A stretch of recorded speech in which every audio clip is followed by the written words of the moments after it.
Всем привет! Жизнь вблизи океана имеет ряд преимуществ, одним из которых является возможность покупать свежие, достаточно дешевые по местным меркам морепродукты. И сейчас я еду на рыбный рынок и хочу показать вам, как это выглядит.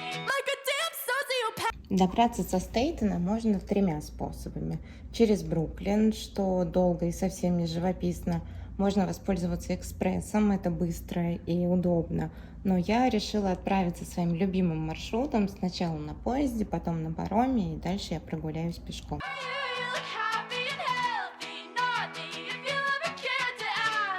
По острову курсирует условно-бесплатный поезд. Условно потому, что при пересадке на паром проезд все равно оплатить придется. И раньше люди для того, чтобы сэкономить, выходили за одну станцию до конечной, но потом этот лайфхак сравняли с бетоном, установив на той станции турникет.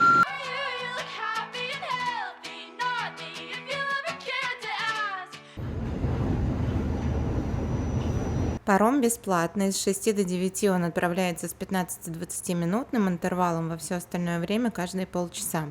Недавно с острова запустили еще один маршрут, и теперь за 35 минут можно добраться до Мидтауна. За такое время до самого сердца Манхэттена это невероятно быстро и удобно.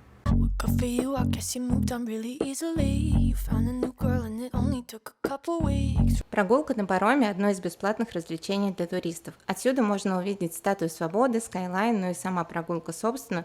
Если нет желания, необходимости прикоснуться к бронзе с факелом, то этого более чем достаточно.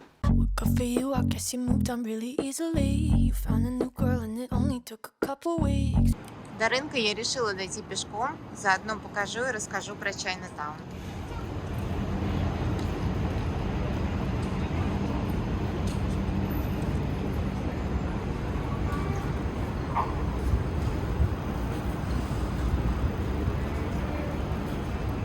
Чайнатаунов в Америке много, но самый большой и многочисленный находится в Нью-Йорке. В настоящее время он занимает огромную территорию, и именно здесь сконцентрировано больше всего китайцев на всем западном полушарии. В последнее время по соседству стали селиться иммигранты из таких стран, как Доминикана, Пуэрто-Рико, Вьетнам и другие. Если обратиться к истории, то китайские моряки и торговцы начали прибывать на территорию Соединенных Штатов еще в XVIII веке, но тогда лишь малая часть оставалась здесь.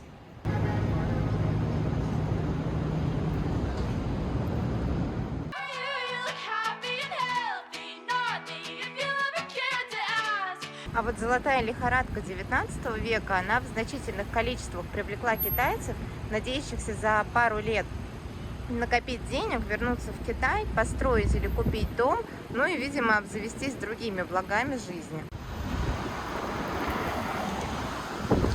Позднее иммигрантов стали привлекать к строительству центральной части железной дороги вдоль побережья Тихого океана. Но позднее, когда прииски стали иссякать, а строительство этой дороги близилось к завершению, они стали устраиваться на фабрики сигарного, текстильного производства и на прачечные. И это вызвало волну возмущения среди белого населения. Их негодование заключалось в том, что китайцы были готовы работать за плату меньше минимальной, а также не требовали к себе таких условий проживания, как требовали белые рабочие. Из-за дискриминации и насилия иммигранты были вынуждены перебираться в более крупные города, где было проще слиться с многонациональным населением. Как ответ на расизм, китайские иммигранты, они склонны к объединению в группы из самосегрегации, но стоит отметить, что это гетто в то время отличалось своей самоокупаемостью и наличием аппарата управления, который как раз обеспечивал рабочие места и экономическую помощь и защиту. Вместо логичного распада, когда иммигранты ассимилировались и уезжали, китайский квартал продолжал расти. Проживание в нем было очень тесным. В двухкомнатных квартирах ютились от 5 до 15 человек. Позднее был принят закон об исключении китайцев, который запрещал натурализацию, то есть получение гражданства любыми китайцами, находящимися на территории страны. Он запрещал иммиграцию без специального разрешения на работу, а также иммиграцию жен и детей китайских рабочих, проживающих на территории Соединенных Штатов. Закон этот был отменен только во время Второй мировой войны, тогда как нормативно-правовой акт подобный, он неприемлем в отношении военного союзника. Но так как действие закона было очень длительным, соотношение мужчин и женщин в квартале было очень разбалансировано. И позднее Чайнатаун стал городом холостяков. И слухи о наркопритонах, о проституции, они вызывали еще больше антагонизм среди белого населения.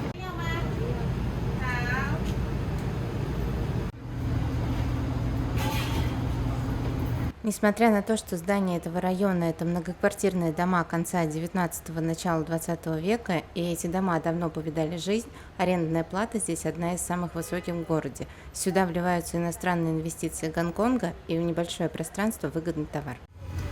Я наконец добралась до рынка. Выглядит это вот так.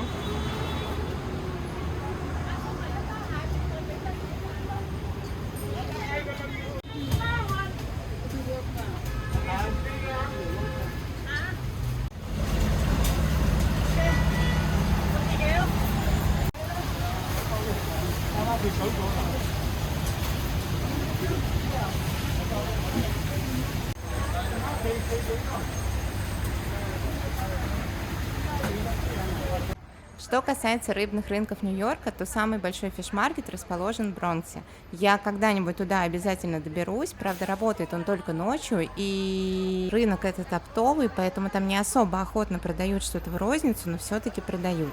Поэтому пойду наберу себе улов, приготовлю вкусный ужин, и всем пока. Maybe a little sooner. Oh, okay.